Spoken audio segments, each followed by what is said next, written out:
प्रभु नंद कुमारो में स्वामिनी वृषभानुजा कृतार्थोऽहं कृतार्थोऽहं कृतार्थोऽहं न संशयः। શ્રી વલ્લભના લાડીલા વૈષ્ણવોને મારા જય શ્રી કૃષ્ણ। પ્રિય રસિકજનો, આજે આપણે પુષ્ટિમાર્ગીય સત્સંગ એક નવા જ રૂપમાં કરીશું કે જેમાં પુષ્ટિમાર્ગના ઘણા બધા રહસ્યો સમજીશું, પુષ્ટિમાર્ગને ઊંડાણપૂર્વક સમજીશું। કારણ કે આજનો સત્સંગ છે પુષ્ટિમાર્ગીય સત્સંગ, તો પુષ્ટિમાર્ગના ઘણા બધા રહસ્યો જાણવા મળશે। તો ચાલો આજના સત્સંગની શરૂઆત કરીએ। શ્રી મહાપ્રભુજીના ચરણારવિંદમાં વિનંતી ધરીએ કે અહીં દર્શાવેલા ભાવને અમે અમારા આત્મા પટલ પર ધારણ કરી શકીએ એવી કૃપા કરો। બોલો શ્રી વલ્લભાધીશ કી જય। શ્યામ સુંદર શ્રી અમને મહારાણી જી કી જય। શ્રી ગિરિરાજ ધરણ કી જય। પ્રિય વૈષ્ણવો, આ જન્મારો વૃથા ન ગુમાવીએ। તમે જાણો છો ને કે પુષ્ટિમાર્ગ ભક્તિ માર્ગ છે, તેમાં ભક્તિનું પ્રાધાન્ય છે। ભક્તિનો સારો અર્થ છે ભગવાનમાં પ્રેમ। કોઈકની ખાસિયત જાણીએ તો તેના પ્રત્યે પ્રેમ જાગે, ભગવાનનો મહાત્મ્ય જાણીએ તો ભગવાનથી પ્રેમ થાય। ભગવાન સર્વ સમર્થ છે એ એમનું મહાત્મ્ય છે। ભગવાન ધારે એ બધું જ કરી શકે છે। કોઈ કાર્ય એવું નથી કે જે ભગવાન ન કરી શકે। તેથી જ ભગવાનનું શરણ સ્વીકારવું જોઈએ। આપણા જીવનમાં જે સારું થઈ રહ્યું છે તે ભગવાનની ઈચ્છાથી જ થઈ રહ્યું છે એમ ન માનવું।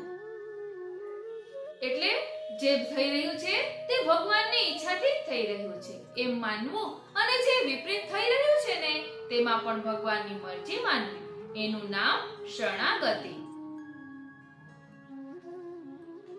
ભગવાનની ઈચ્છામાં આપણી ઈચ્છા મેળવી દેવી, એને જ ભગવાનના શરણાગત થયું કહેવાય। ભગવાન પોતાના ભક્તનું ક્યારેય અહિત કરવા થવા દેતા નથી। ન મે ભક્ત પ્રણશ્યતે, ભગવાનનું આ વચન છે। હા, કસોટી જરૂર કરે છે, આકરી કસોટી કરે છે। સાચો ભક્ત એનાથી વિચલિત થતો નથી। ધ્યાન આપજો વાલા વૈષ્ણવો, આ બધું આપણા માટે જ કહેવાય રહ્યું છે અને આપણે આત્મચિંતન કરવાનું છે કે આપણે ક્યાં છીએ। અહીં શું કહે છે કે સાચો ભક્ત વિચલિત થતો નથી। ત્રિદુઃખ સહનમ ધૈર્યમ, શ્રી મહાપ્રભુજીનો ઉપદેશ છે ભગવાનનો આશ્રય હશે તો ધૈર્ય રહેશે। ભગવાનના મહાત્મ્ય જ્ઞાનથી શરણાગતિ સિદ્ધ થાય। શરણાગતિ એ પુષ્ટિ માર્ગનું બીજું આવશ્યક અંગ છે। ભગવાન પ્રત્યે શુદ્ધ પ્રેમ હોવો ખૂબ જ જરૂરી છે। ભગવાન પ્રત્યે નિશ્ચળ પ્રેમ હોવો આવશ્યક છે। ભગવાનમાં નિસ્વાર્થ પ્રેમ હોવો જરૂરી છે। ભગવાન પાસે કોઈ અપેક્ષા નહીં, એમને માત્ર સ્નેહ કરવાનો, કદી ન ડગે એવો સુદૃઢ સર્વતોધિક સ્નેહ કરવાનો। ભગવાન પ્રિય લાગશે તો આપણે એમને ન્યોછાવર થઈ જઈશું। આપણે આપણું સર્વસ્વ એમને સમર્પણ કરી દઈશું। જેમાં આપણું મમત્વ છે એ સર્વ કાંઈ ભગવાનના ચરણે ધરી દઈશું। આપણો અહમ પણ ભગવાન માટે છોડી દઈશું, એટલે કે આપણી અહંતા મમતા ભગવાનમાં જોડી દઈશું।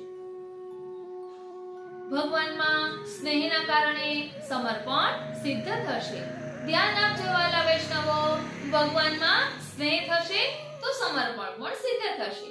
સમર્પણ એ પુષ્ટિ માર્ગનું ત્રીજું આવશ્યક અંગ છે। જો ભગવાનમાં ભક્તિ હોય તો એની અભિવ્યક્તિ જરૂરી છે। એટલે ભગવાનથી પ્રેમ છે તો તે દર્શાવવો પણ જરૂરી છે। માટે જ શ્રી મહાપ્રભુજી આજ્ઞા કરે છે, કૃષ્ણ સેવા સદા કાર્યા, સર્વદા સર્વભાવેન વચનીયો વ્રજાધિપમ। શ્રી કૃષ્ણની સેવા એ આપણું કર્તવ્ય છે। આપણા જીવનની સાર્થકતા કૃષ્ણ સેવામાં છે। જીવન જીવવાનું પ્રયોજન જ કૃષ્ણની પ્રસન્નતા હોવું જરૂરી છે। એટલે જીવન જીવવાનો હેતુ જીવન જીવવાનું પ્રયોજન એ શ્રી કૃષ્ણની પ્રસન્નતા એટલે કે આપણી પ્રસન્નતા છે એ ખૂબ જ જરૂરી છે. ઓ શ્રીનાથજી, ઓ શ્રીનાથજી, આપણા દેહથી એટલે સ્વયં સેવા કરવી આવશ્યક છે. આપણા સઘળા પદાર્થોનો કૃષ્ણ માટે વિનિયોગ કરવો આવશ્યક છે. તેને શ્રી મહાપ્રભુજી તનુવિતજા સેવા કહે છે. તનુવિતજા સેવા કરતા કરતા આપણું ચિત્ત કૃષ્ણમાં પરોવાઈ જશે. સાધન રૂપ તનુવિતજા સેવા જ ફલરૂપ માનસી સેવા બની જશે. સેવા એ પુષ્ટિ માર્ગનું ચોથું અનિવાર્ય અંગ છે. ટૂંકમાં પુષ્ટિ માર્ગ એટલે કૃષ્ણમય જીવન પ્રણાલી. પુષ્ટિ માર્ગ એટલે ભક્તિ, શરણાગતિ, સમર્પણ અને સેવા. અર્થાત પુષ્ટિ માર્ગને યથાર્થ રૂપે અનુસરવો હોય તો ભક્તિ, શરણાગતિ, સમર્પણ અને સેવાના સાચા સ્વરૂપને સમજવું જરૂરી છે. પુષ્ટિ માર્ગનો હાર્દ આ વિષયોને સમજવાથી સમજાશે. આ વિષયોને સમજવા માટે ષોડશ ગ્રંથો ભણવા ખૂબ જ જરૂરી છે. ષોડશ ગ્રંથોમાં આ 4 વિષયોની જ ચર્ચા છે. આ સાધન ગ્રંથો છે. એને સારી રીતે સમજવાથી ફલરૂપ શ્રી સુબોધિનીજી સમજાશે. ધ્યાન આપજો વાલા વૈષ્ણવો, સૌપ્રથમ ષોડશ ગ્રંથો સમજવા ખૂબ જ જરૂરી છે. ષોડશ ગ્રંથો સમજીશું તો આપણને સુબોધિનીજી સમજાશે. આપણા શ્રી હરિરાય મહાપ્રભુજીએ કહ્યું છે ને, નાશ્રિતો વલ્લભાધીશો ન ચ દ્રષ્ટા સુબોધિની ન રાધી રાધિકા નાથો વૃથા તજ્જન્મ ભૂતલે. તો શ્રી હરિરાય ચરણ આજ્ઞા કરે છે કે આ જન્મારો વૃથા ન ગુમાવીએ. અહીં વર્ણન કરતા કહે છે કે એક समय श्री महाप्रभु जी श्री गोकुल में विराज रहे थे. वहाँ एक वैष्णव मिश्री यानी साकर की गाड़ी भर के श्री यमुना जी के किनारे आया. उसके मन में यह मनोरथ था कि श्री ठाकुर जी को मिश्री बहुत प्रिय है, क्योंकि उसमें सब रस के रूप है. इसीलिए श्री महाप्रभु जी श्री ठाकुर जी को 1-2 बार मिश्री का भोग कराते हैं. यह सोचकर वो मिश्री की गाड़ी भरकर लाया था. श्री महाप्रभु जी शमी वृक्ष के नीचे विराज रहे थे. सबसे पहले आके उस वैष्णव ने श्री महाप्रभु जी को दंडवत की और बोला, हे कृपानाथ, यह मिश्री की गाड़ी आप श्री को भेंट करना चाहता हूँ. श्री महाप्रभु जी ने कहा, सब मिश्री यहाँ लाओ. वैष्णव ने सब मिश्री लेके श्री महाप्रभु जी के सन्मुख कर दी. फिर भी श्री महाप्रभु जी ने आज्ञा की कि इस सब मिश्री के छोटे छोटे टुक करो. इस प्रकार सब मिश्री के छोटे छोटे टुक सिद्ध किए. फिर सब मिश्री श्री महाप्रभु जी ने अपने श्री हस्त से श्री यमुना जी में पधरा दी. श्री ठाकुर जी और श्री स्वामिनी जी को अंगीकार करा दी. यह देखकर उस वैष्णव को लगा कि मेरा मनोरथ श्रीनाथ जी और श्री नवनीत प्रिया जी को अंगीकार कराने का पूर्ण न हो सका. उसका मुख उतर गया. वो बहुत अस्वस्थ हो गया. उसे मन में लगा कि मुझसे ऐसा क्या अपराध हो गया कि श्री महाप्रभु जी ने तो जरा भी मिश्री अंगीकार नहीं की और श्रीनाथ जी को ना नवनीत प्रिया जी को अंगीकार कराए बिना सब मिश्री श्री यमुना जी में पधरा दी. यह चिंता उस वैष्णव को सताने लगी. यह देखकर श्री महाप्रभु जी ने उस वैष्णव से कहा कि तू उदास क्यों होता है? ओ श्रीनाथ जी, तू उदास क्यों हो रहा है? उस वैष्णव ने नम्र भाव से विनती करी कि हे कृपानाथ, मुझको आपका दर्शन हुआ, यही बहुत भाग्य की बात है. मैं उदास क्यों होऊंगा? श्री महाप्रभु जी ने कहा कि श्री यमुना जी में तेरी मिश्री पधराई तो इसलिए उदास हुआ है. यह सुनकर वैष्णव ने कहा, महाराज, आप जो भी करो हो वो हमारे जैसों को भलो विचार के ही करो. हमारी बुद्धि तो लौकिक दृष्टि को देखकर विचारे है. ધ્યાન આપજો વાલા વૈષ્ણવો, ઘણી વખત આપણે પણ બાહ્ય દ્રષ્ટિએ જોઈએ તો આપણને દુઃખ થાય, પરંતુ તેમાં કંઈક રહસ્ય છુપાયેલું હોય છે. અહીં શ્રી મહાપ્રભુજીએ યમુનાજીમાં મિશ્રી પધરાવી છે એટલે આ વૈષ્ણવ ઉદાસ થયા છે. હવે તેનું રહસ્ય પણ આપણને શ્રી મહાપ્રભુજી સમજાવશે. એટલે આપણે પુષ્ટિ માર્ગના મર્મને, ધર્મને સમજવાનો છે. અહીં કહે છે કે यह कहकर श्री महाप्रभु जी ने ઓ શ્રીનાથજી, એટલે વૈષ્ણવે કીધું कि श्रीनाथ जी श्री नवनीत प्रिया जी और सब व्रज भक्तों के साथ पधार के अंगीकार करेंगे। ध्यान आपजो वाला वैष्णवो, અહીં वैष्णव कहे छे कि महाराज आप जो भी करेंगे वो हमारे जैसों को भलो विचार कर करेंगे। हमारी बुद्धि तो लौकिक दृष्टि को देखकर विचारे है, हम तो इस बारे में अनजान हैं। फिर भी श्री महाप्रभु जी ने कहा कि तुम संदेह क्यों करत हो, तुम्हारी सब मिश्री इसमें अंगीकार कर रही है, क्योंकि श्रीनाथ जी श्री नवनीत प्रिया जी और सब व्रज भक्तों के साथ पधार कर अंगीकार करेंगे। तुमको इस बात का ज्ञान नहीं, तुमको मैं इन सब के अलौकिक दर्शन करवाऊंगा। यह कहकर श्री महाप्रभु जी ने हाथ में जल लेके वेद मंत्र पढ़ा, उस वैष्णव की आंख ऊपर छांटा। ओहो, फिर उस वैष्णव की दृष्टि दिव्य हो गई और उसने देखा तो श्रीनाथ जी बाबा सात स्वरूप सहित और श्री स्वामिनी जी के साथ सब व्रज भक्तों सहित मिश्री अंगीकार कर रहे थे। इस प्रकार दर्शन करके करा के पीछे दर्शन अदृश्य कर दिए। इस प्रकार के दर्शन करके वैष्णव के रोम रोम आनंद से भर गए।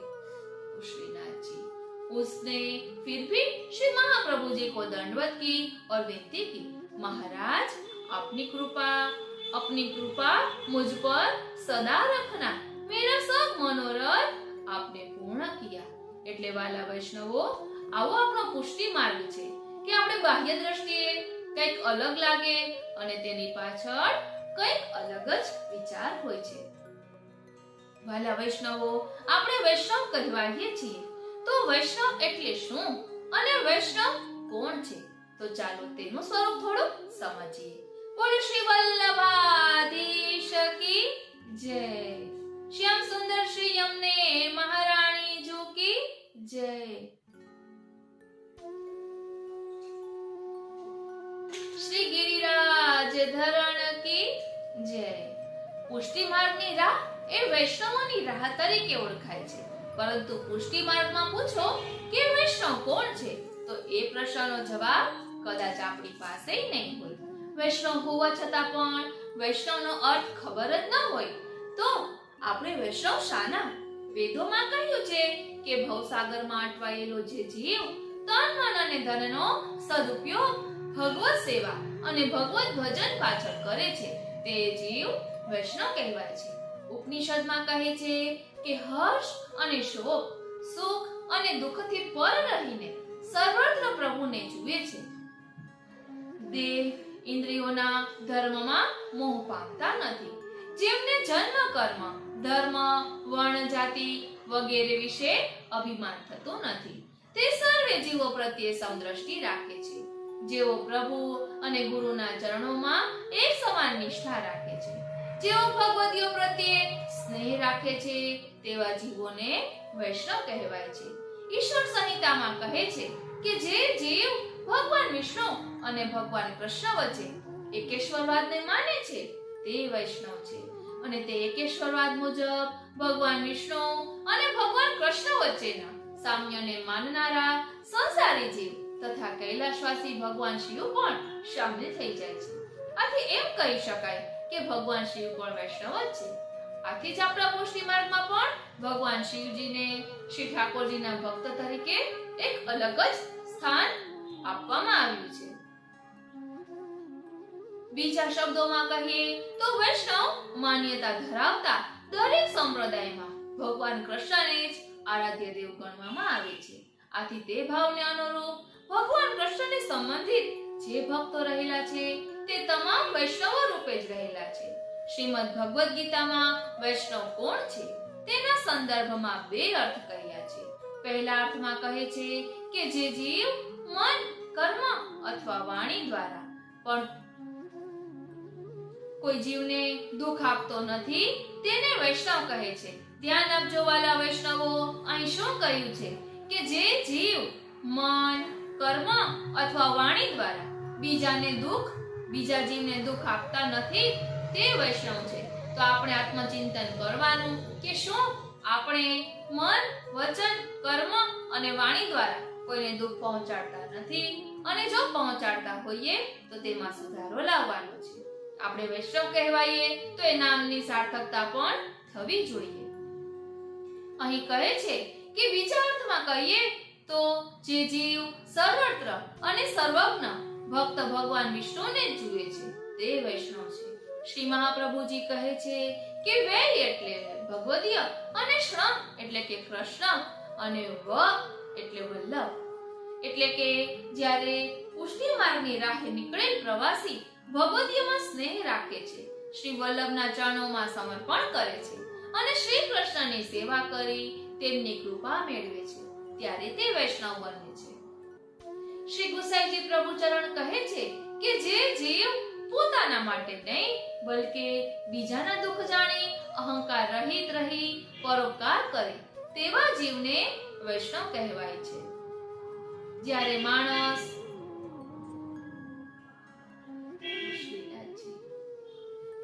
માણસ સામેવાળી વ્યક્તિના સુખ દુઃખની દ્રષ્ટિને સમજતો થઈ જાય ત્યારે આસપાસ રહેલા લોકોનું અડધું દુઃખ ઓછું થઈ જાય છે અને આવા પરોપકારી જીવોને વૈષ્ણવજન કહેવામાં આવે છે.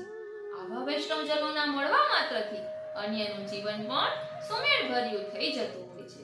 વિવેક ધૈર્યાશ્રયમાં વૈષ્ણવોના લક્ષણો માટે કહ્યું છે કે જે પુષ્ટિ જીવનું ચિત્ત, ધ્યાન આપજો, જે પુષ્ટિ જીવનું ચિત્ત સદાય ભગવત સેવા અને ભગવત દર્શન માટે આર્ત રહેતું હોય, લૌકિક કાર્યો ફક્ત એક ક્રિયા રૂપે કરે છે.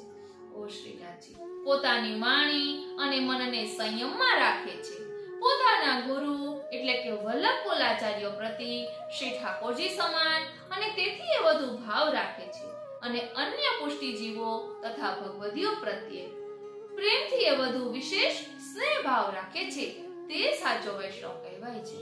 તે પરમ વૈષ્ણવ કહેવાય છે કે જે પુષ્ટિજીવ સતત ભગવત નામનો અને ભગવત વાણીનો સતત ઉચ્ચાર કરતો હોય, જેણે પોતાનું સર્વસ્વ લૌકિક અલૌકિક શ્રી ઠાકોરજી સ્વરૂપ શ્રી વલ્લભના ચરણારવિંદમાં સમર્પિત કરી દીધું હોય, જે દીનતા અને દૈન્યતાનો મર્મ જાણતો હોય, જે પ્રભુના ચરણોમાં સર્વ સમર્પિત કરી તેનો પ્રસાદ ગ્રહણ કરતો હોય, જે પોતાના આચાર્યની વાણીને ઉથાપતો ન હોય, જે પ્રભુના તત્સુખને અગ્રસ્થાને રાખતો હોય તેવો જીવ વૈષ્ણવ બનવાના સમગ્ર અધિકાર રાખે છે. શ્રી મહાપ્રભુજી શ્રી સુબોધિનીજીમાં આજ્ઞા કરતા કહે છે કે નહીં સાધન સંપત્ત્યા હરિસ્તુષ્યતિ કસ્યચિત દૈન્યમેવૈકમ હરિદોષણ સાધનમ. આ વાક્યના સંદર્ભમાં શ્રી હરિરાય મહાપ્રભુજી કહે છે કે વૈષ્ણવ બનવાનો અધિકાર પ્રાપ્ત થયા પછી પણ જે જીવ પોતાની દૈન્યતા, દીનતા, દયા અને કરુણાના ભાવને હૃદયમાં સ્થિર રાખે છે, સત્સંગ અને ભગવદાશ્રય છોડતો નથી, જે સદાય હરિ ગુરુ અને હરિના જન પ્રત્યે સેવા અને સત્કાર્યોમાં મગ્ન થઈ જાય છે, ત્યારે તે જીવ વૈષ્ણવમાંથી ભગવદીય બને છે. ધ્યાન આપજો, પહેલા વૈષ્ણવનો પ્રકાર સમજાવ્યો અને ત્યારબાદ ભગવદીય કોને કહેવાય તે વિશે કહે છે.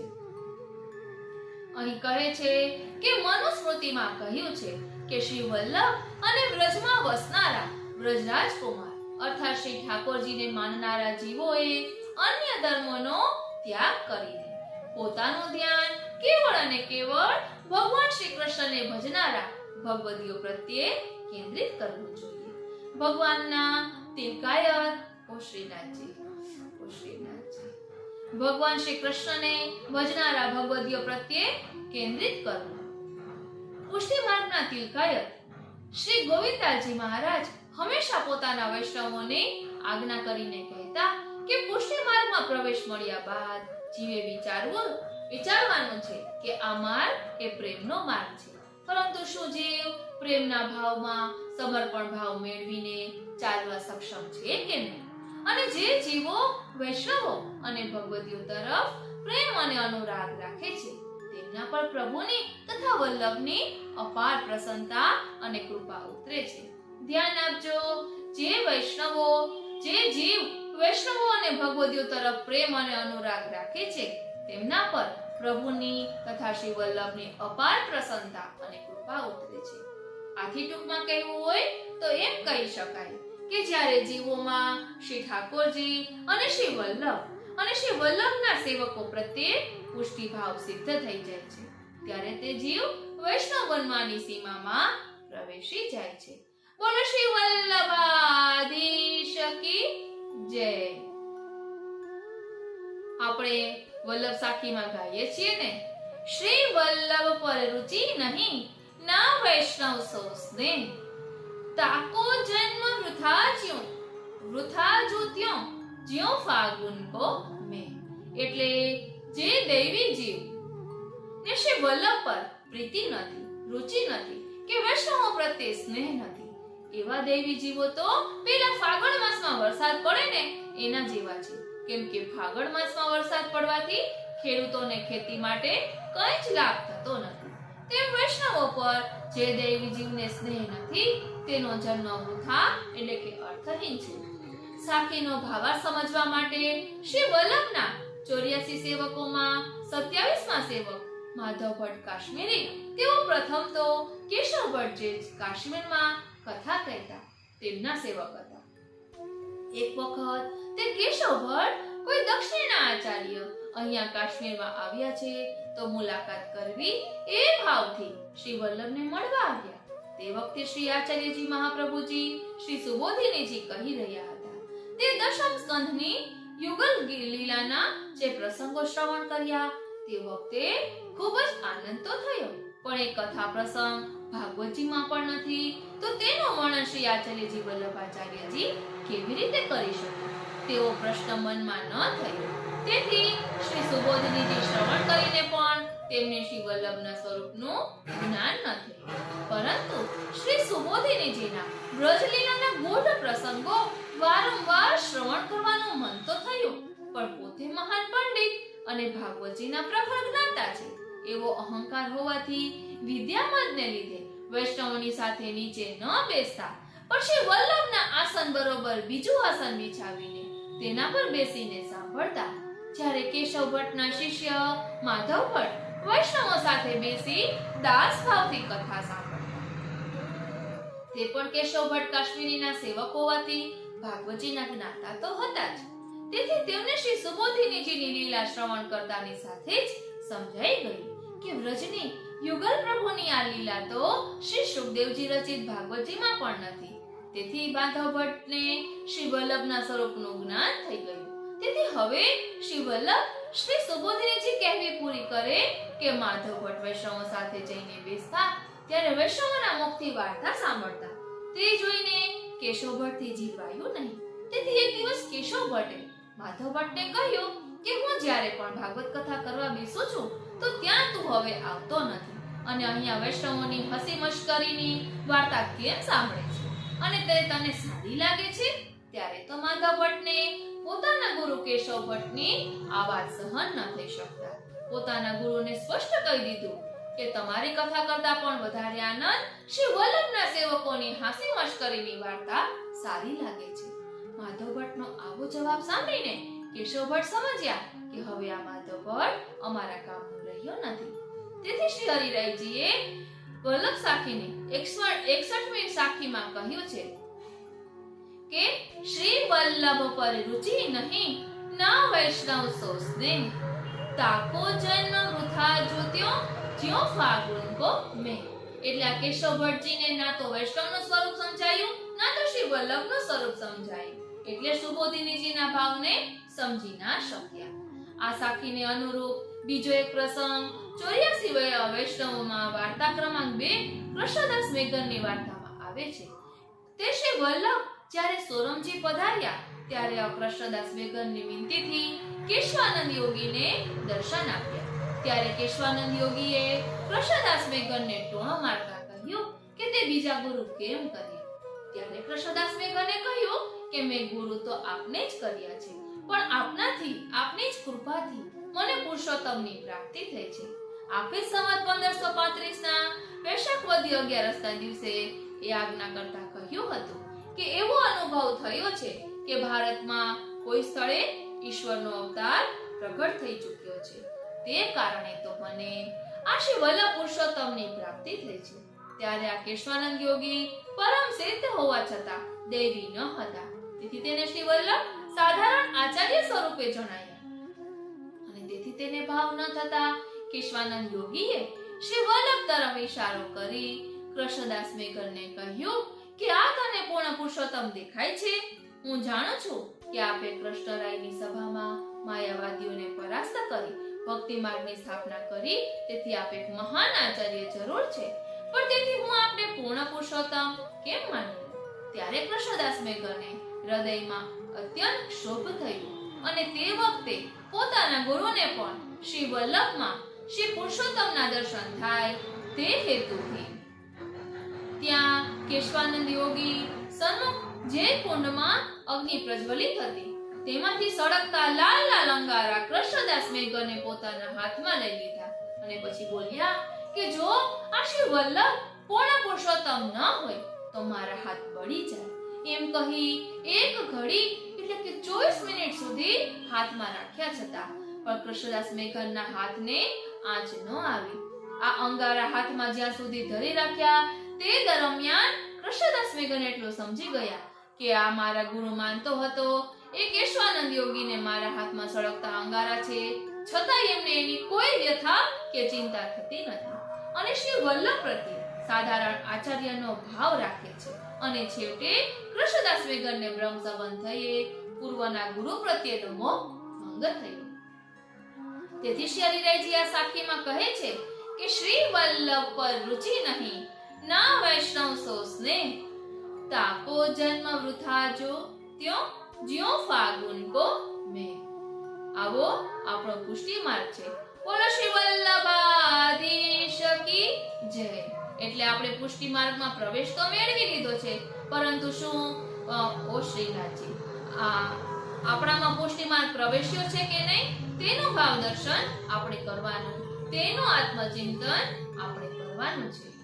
વાલા વૈષ્ણવો, પુષ્ટિ પથનું રહસ્ય સમજાવતા અહીં કહે છે કે પુષ્ટિનો મુખ્ય સિદ્ધાંત એ છે કે અપરસ અને અન્ય આચાર બધું ભલે છૂટી જાય પણ મનમાંથી ભગવત સુખનો વિચાર ન છૂટવો જોઈએ. ધ્યાન આપજો વાલા વૈષ્ણવો, પુષ્ટિનો મુખ્ય સિદ્ધાંત એ છે કે અપરસ અને અન્ય આચાર બધું ભલે છૂટી જાય પણ મનમાંથી ભગવત સુખનો વિચાર ન છૂટવો જોઈએ. આ સિદ્ધાંત તત્સુખી પુષ્ટિ ભક્તિમાં જ આવે છે, મર્યાદા ભક્તિમાં તો આવતો નથી. નિષ્કામ તત્સુખની વાત કરતા કહે છે કે ભક્તિ ફક્ત શ્રી મહાપ્રભુજીએ જ પુષ્ટિ જીવો માટે સૌપ્રથમ પ્રકટ કરી છે. ભક્તિ, સેવા, સ્મરણ, શ્રવણ વગેરે ફક્ત અને ફક્ત તત્સુખ માટે જ પુષ્ટિ માર્ગમાં કરાય છે. ધ્યાન આપજો, ભક્તિ, સેવા, સ્મરણ, શ્રવણ આ બધું તત્સુખ માટે કરાય છે. એટલે આપણે ભક્તિ કરીએ છીએ કે પાઠ કરીએ છીએ કે સત્સંગ કરીએ છીએ કે શ્રવણ કરીએ છીએ કે ઠાકોરજીની સેવા કરીએ છીએ, તે બધામાં તત્સુખનો વિચાર કરવાનો છે. આપણે સેવા સમયે પ્રભુને લાડ લડાવવાના છે અને અનુસરમાં સ્મરણ કરીએ તો એ પણ પ્રભુના સુખ અર્થે જ કરવાનું છે. અહીં શ્રી હરિરાય મહાપ્રભુજી આજ્ઞા કરે છે કે સાપેક્ષતા સ્વામી સુખે પુષ્ટિ માર્ગ સકથ્યતે, અર્થાત જ્યાં સ્વામીના સુખની અપેક્ષા હોય ને તેને જ પુષ્ટિ માર્ગ કહેવાય.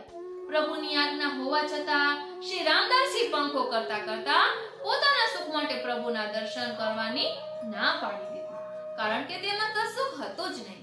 શ્રી મહાપ્રભુજીના સેવક રામદાસ હારસુખજી ખૂબ જ ધન હોવાથી અવ્યાવૃત થઈને પૂરી અપરસ પાડીને સેવા કરતા હતા. અરે જલ પણ અપરસમાં જ લેતા હતા. ધન ખૂટી જતા તાંતીને પૈસા વ્યાજે આપી તેના વ્યાજમાંથી પ્રભુને નેકભોગ કરતા. પ્રભુએ તાંતીના વ્યાજમાંથી સેવાની અનિચ્છા દર્શાવતા શ્રી રામદાસજીએ એ તાંતીવાળું દ્રવ્ય હતું તે પાછું લઈ તેમાંથી તત્સુખી સેવા ચાલુ રાખી. તે ખૂટતા દુકાનદાર પાસેથી પૈસા વ્યાજે લઈને સેવા કરતા. શ્રી ઠાકોરજી ભક્તનો દુઃખ સહન કરી શકતા નથી, તેથી રામદાસજીનું સ્વરૂપ લઈને, ધ્યાન આપજો, રામદાસજીનું રૂપ લઈને શ્રી ઠાકોરજીએ વેપારીનું દેવું ચૂકવ્યું અને ઉપરથી વધારાના 100 રૂપિયા જમા કરાવ્યા. ઓ શ્રીનાથજી, શ્રી રામદાસજીને ખબર પડતા જ શ્રી ઠાકોરજીને શ્રમ પડવાથી મનમાં આઘાત લાગ્યો અને વિચાર્યું કે પોતે ઘરમાં અપરસમાં જ બેસી રહે છે, કામ ધંધો કઈ કરતા નથી, નહીં તો આ કેવી રીતે બને? મનમાં બોલી ઉઠ્યા, એ અપ્રસ, એ આચાર ધર્મ શા કામનો કે જેથી મારા પ્રભુને શ્રમ થાય? પ્રયાગ જઈને સૈનિકની નોકરી સ્વીકારી. સૈનિકની નોકરી માં આચાર ધર્મ તો સચવાય જ નહીં અને અપરસ પણ પાડી શકાય નહીં. છતાં મનમાં વિચારતા કે બીજું બધું ભલે છૂટી જાય પણ ભગવત સુખનો વિચાર ન છૂટવો જોઈએ. એક દિવસ શ્રી રામદાસજી પ્રયાગથી શ્રી મહાપ્રભુજીના દર્શને અડેલ આવ્યા. એક સિપાહી વેશમાં હથિયાર બાંધેલા છે, પગમાં જોડા પહેરેલા છે, છતાં ભાવ વિભોર થઈ અપરસ વગર શ્રી મહાપ્રભુજીને દંડવત પ્રણામ કર્યા. શ્રી મહાપ્રભુજી પ્રસન્ન થતા બોલ્યા, રામદાસજી તો કો ધન્ય હૈ, તો કો ધન્ય હૈ. જોનારા વૈષ્ણવોના અપરસ તથા આચાર વગેરેના ભાવ જાણી આપ શ્રીએ કહ્યું, અરે વૈષ્ણવ, એનો ધર્મ છૂટી નથી ગયો પણ પરિપૂર્ણ થયો છે. અપરસ તથા આચાર ધર્મને જ વળગી રહ્યા હોત તો પ્રભુએ ઋણ ચૂકવ્યું, તેથી પ્રસન્ન થયા હોત અને પુષ્ટિ ધર્મથી ચલિત થયા હોત. પ્રભુનું સુખ વિચારી વ્યાવૃત્તિ કરે છે. પુષ્ટિનો સાચો સિદ્ધાંત શ્રી રામદાસજી સમજ્યા છે. તમે રોજ કથા વાર્તા સાંભળો છો, છતાંય સમજ્યા નથી. માટે જ સુરદાસજી કહે છે, ભજ સખી ભાવ ભાવિક દેવ. એટલે આપણા ઘરમાં પણ પુરુષો નોકરી ધંધે જતા હોય, વ્યાપાર કરતા હોય તો મનમાં જરા પણ ઓછું લાવવું નહીં. એ પણ આપણા ઠાકોરજીને કેન્દ્રમાં રાખીને કરવાનું છે. કારણ કે વ્યાવૃત્તિ કરીએ, પૈસા કમાઈએ તો એ પૈસાથી સાધન સામગ્રી આવે, ઠાકોરજીને લાડ લડાવી શકાય. એટલે કેન્દ્રમાં શ્રીનાથજીને રાખીને કોઈ પણ કાર્ય કરીએ ને તો એ પણ સેવા કહેવાય છે. શ્રી મહાપ્રભુજી ભક્તિવર્ધિની ગ્રંથના 3જા શ્લોકમાં આજ્ઞા કરે છે કે વૈષ્ણવો, તમારા જીવન માટે જરૂરી સર્વ પ્રકારનો વ્યવહાર તમે ખુશીથી કરો. તમે વેપાર કરો, નોકરી કરો, ખેતી કરો, ઘરકામ કરો કે વિદ્યા અભ્યાસ કરો, પરંતુ તમારા ચિત્તની વૃત્તિ ભગવાનમાં રાખો. આ આજ્ઞા સમજાવવા માટે રસખાનજી એક સુંદર દ્રષ્ટાંત આપે છે. રસખાન ગોવિંદ કો યો ભજીએ જૈસે નાગરિકો ચિત્ત ગાગર में. એક પનિહારી માથા ઉપર પાણીનું બેડું ભરીને આવતા સખી સહેલીઓ સાથે રસમય વાતો કરતી ચાલે, પણ તેનું ચિત્ત માથા ઉપરના બેડામાં જ હોય છે. તેથી હલનચલન થવા છતાં બેડું પડી જતું નથી. આમ આપણે પણ સંસારના સર્વ વ્યવહારો કરતા કરતા આપણું ચિત્ત પ્રભુમાં સ્થિર રાખી ગોવિંદને ભજીશું તો જરૂર ગોવિંદ મળશે. માટે જ દયારામભાઈએ ગાયું છે ને, જગત જાણે એ છે જંજાળ, ઈ રાખે હૃદય ત્રિકમ શોતા. વાલા વૈષ્ણવો, જ્યારે જ્યારે હું આ પંક્તિ બોલું ને ત્યારે અમને મારા મમ્મી, મારા સાસુ યાદ આવે. કારણ કે અત્યારે પણ કંઈ પણ સંસારનું કાર્ય કરતા હોય, આપણને એમ થાય કે ઘરમાં રચ્યા પચ્યા છે, પરંતુ સતત ભગવત નામ ચાલુ હોય, હોઠ ફફડતા હોય, સૂતા હોય તો પણ હોઠ ફફડતા હોય. આપણને એમ થાય કે તો સૂતા છે પરંતુ ભગવત નામ ચાલુ છે. એટલે હું દર વખતે એને કહું કે મમ્મી, હું તમને જોઉં ને ત્યારે મને એમ થાય કે જગત જાણે એ છે જંજાળ, રાખે હૃદય ત્રિકમ શોતાળી. એટલે ઘણી વખત બાહ્ય દ્રષ્ટિએ આપણને એમ થતું હોય છે કે ભાઈ આ તો સંસારમાં રચેલા પચેલા છે, પરંતુ એવું હોતું નથી. અને આપણે ભગવાન પાસે શું માંગવું જોઈએ? તો એક વાક્યમાં જવાબ આપું ને તો ભગવાન પાસે સત્સંગ માંગવો જોઈએ. વારી જાઉં, બલિહારી જાઉં અને શું કરી જાઉં. હવે સમજીએ કે આવું શા માટે કહ્યું છે. એક દિવસ હું રસ્તા પરથી પસાર થઈ રહી હતી. ત્યાં રસ્તામાં એક જગ્યાએ એક મોલ જોયો. ધ્યાન આપજો વાલા વૈષ્ણવો.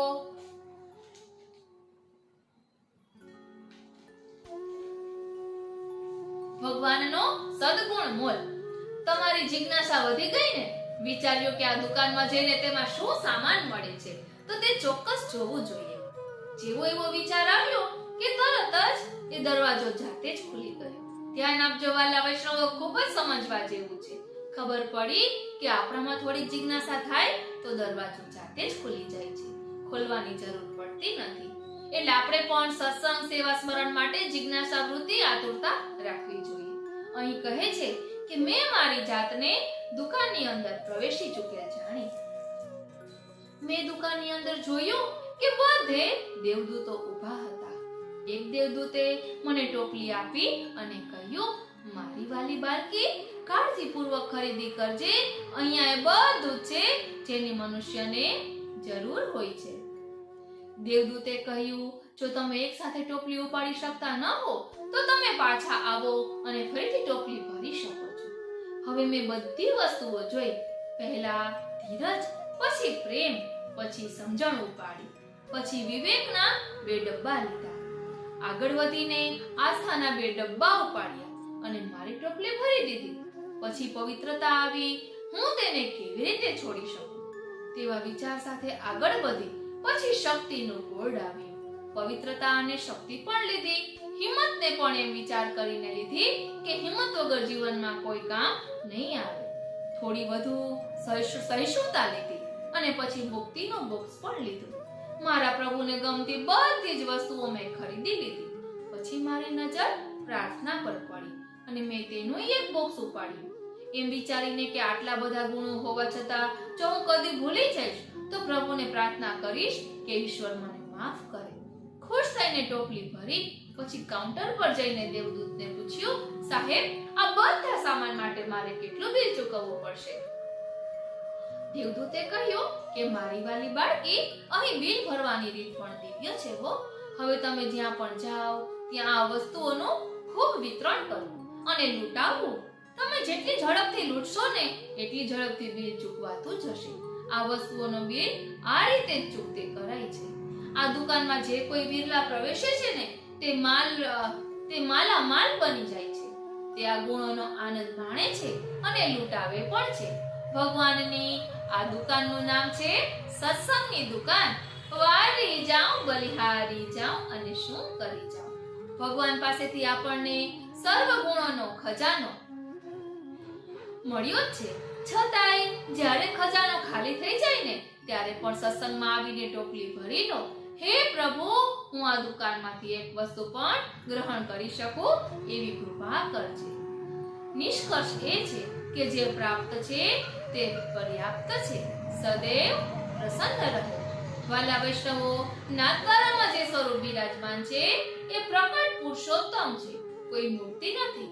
શ્રીજી પ્રકટ સ્વરૂપે બિરાજમાન છે. દ્વાપર યુગમાં કરેલી લીલાઓ જેમ કે માખણ ચોરી વગેરે કલયુગમાં પણ કરી છે. શ્રી મહાપ્રભુજી ગર્ગ સંહિતાના શ્રી મહાપ્રભુજી શ્રી ગુસાઈજીના સમયમાં શ્રીજી આપણી જેમ જ હરતા ફરતા સૌ જોડે વાતો કરતા. નાથદ્વારામાં શ્રીજીની મૂર્તિ પ્રતિષ્ઠા નથી થઈ.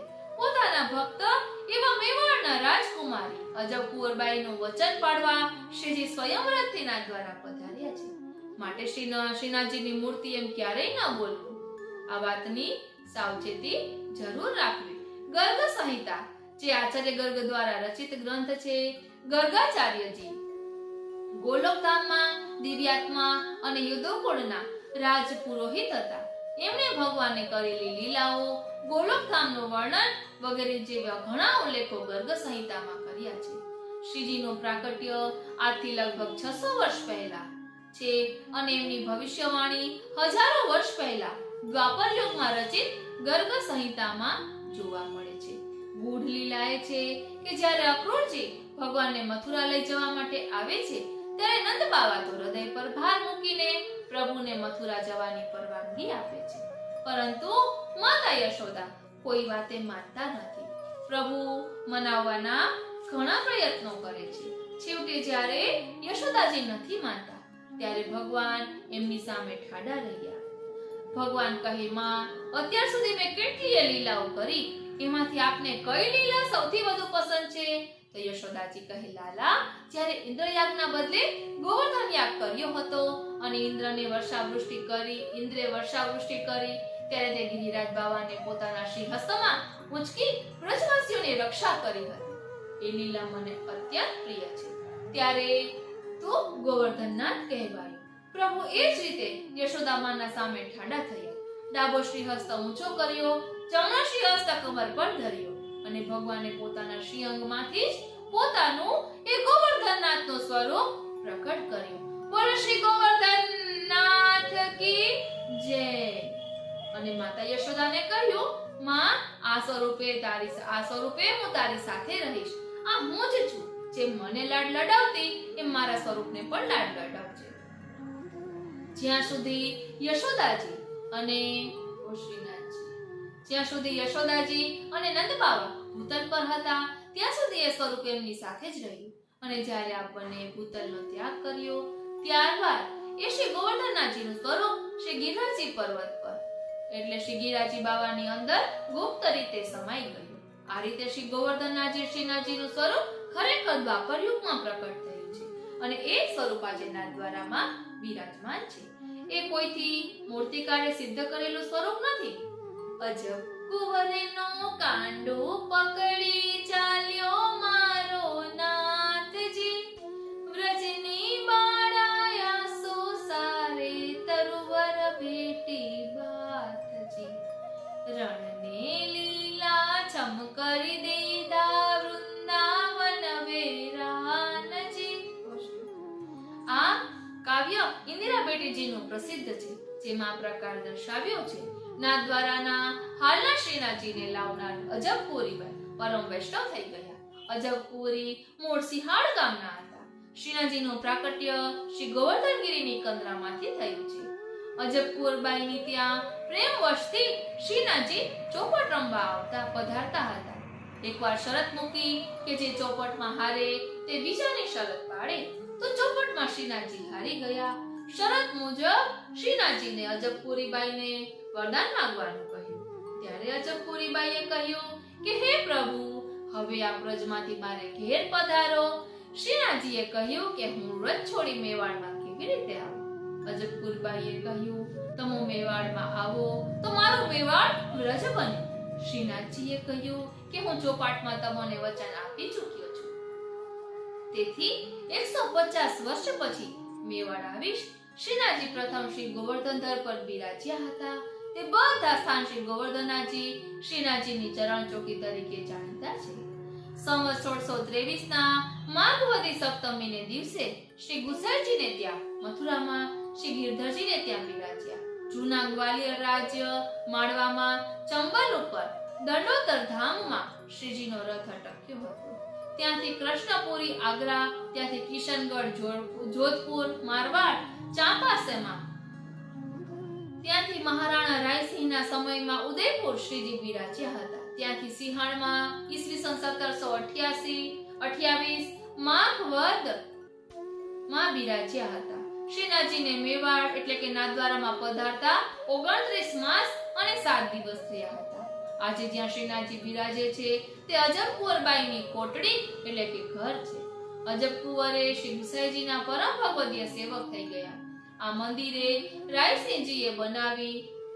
સંવત 1728 ના મહાવદી સાતમને શનિવારે તારીખ 10/2/1772 ના રોજ પાટ પર બેસાડ્યા. આ દિવસ પુષ્ટિબાગમાં શ્રીનાથજીના પાટોત્સવ તરીકે ઓળખાય છે. રંગે ચંગે આ ઉત્સવ ઉજવવામાં આવે છે. શ્રીનાથજી બાવા જ્યારે વ્રજમાંથી મેવાડ પધારતા હતા ત્યારે એમની સાથે ગંગાબાઈ હતા અને જે રથમાં આવતા હતા એ રથની આગળ ભોળાનાથ મશાલ લઈને ચાલે છે. દુર્લભ ચિત્રજીની આપણે ઝાંખી અગાઉ કરેલી છે. ઠાકોરજીના સુખ માટે ભોળાનાથ પણ ચાલે છે. એટલે આવો આપણો પુષ્ટિ માર્ગ અનેરો છે. શ્રીનાથજી ના સ્વરૂપને આપણે આ રીતે સમજી શકીએ છીએ. બોલો શ્રી વલ્લભાધીશ કી જય.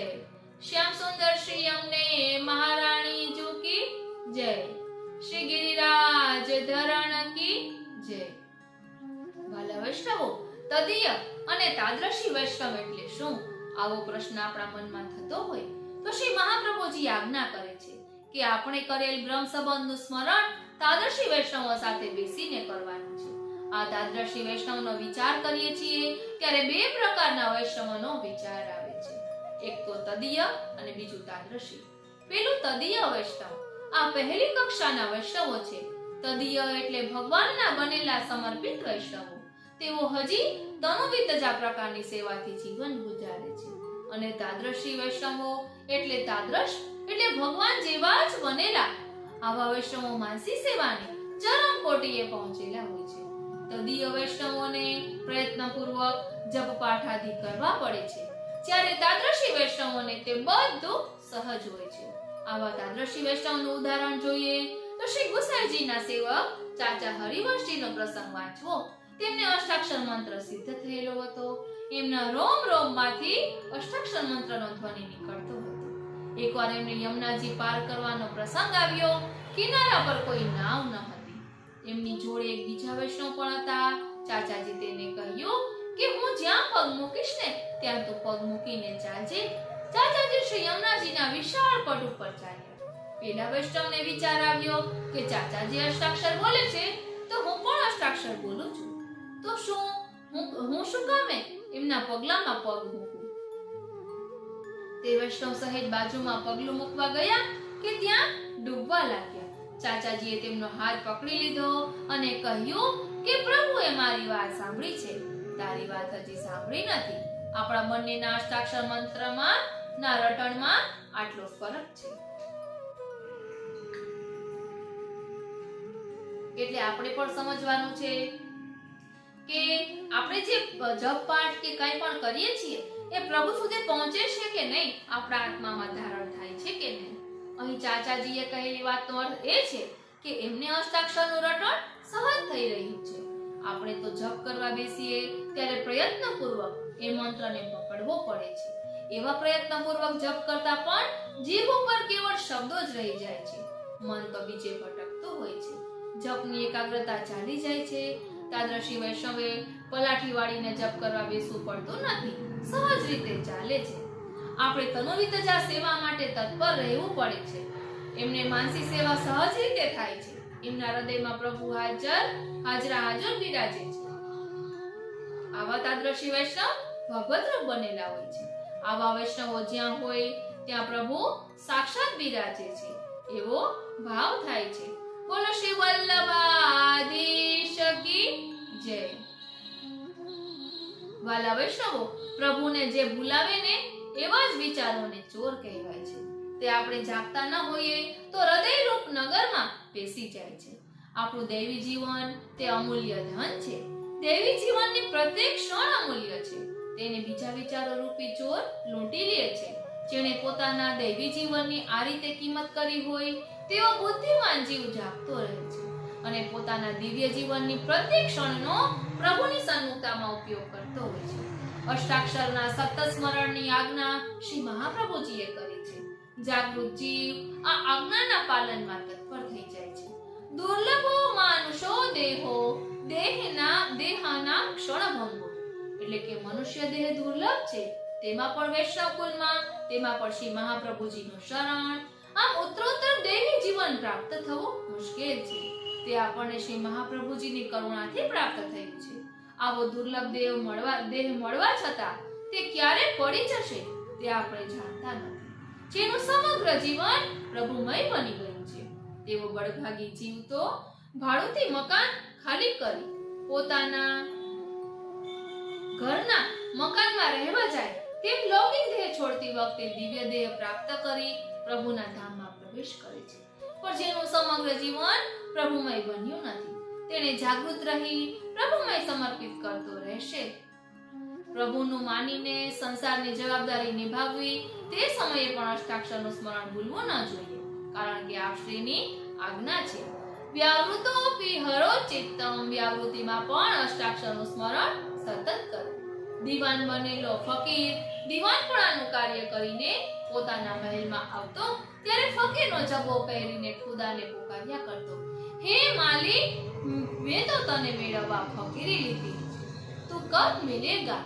આમ આપણે પણ અષ્ટાક્ષરના સ્મરણથી પ્રભુના સાક્ષાત મિલન માટે પુકારતા રહેવાનું છે.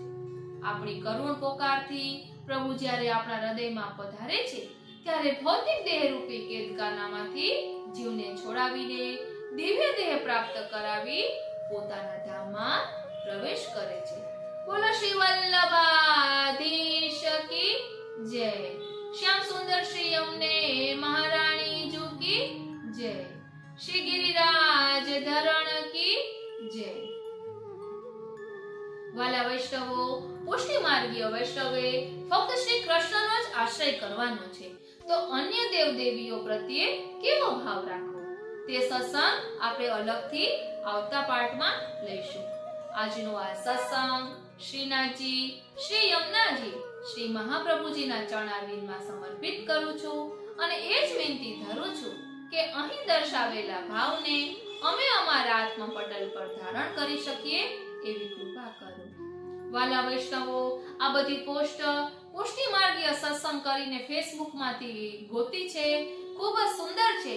એટલે બસ મનનો એવો ભાવ છે કે આપના સુધી આ સત્સંગ પહોંચે, કારણ કે જે રીતે ખૂબ જ વાંચીને મેઇન પોઈન્ટનું સંકલન કરેલું હોય ને તેવી રીતે આ સત્સંગ છે.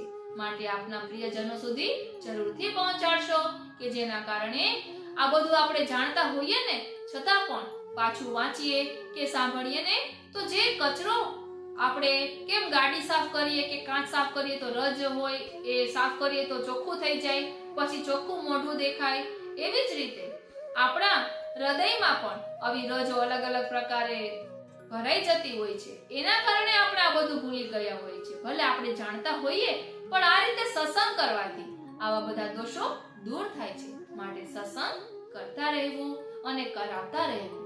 બોલો શ્રી વલ્લભાધીશ કી જય. પ્રિય રસિકજનો, જરૂરથી કોમેન્ટ બોક્સમાં આપના ભાવોને જણાવશો કે આપને આ સત્સંગ કેવો લાગ્યો. જય શ્રી કૃષ્ણ.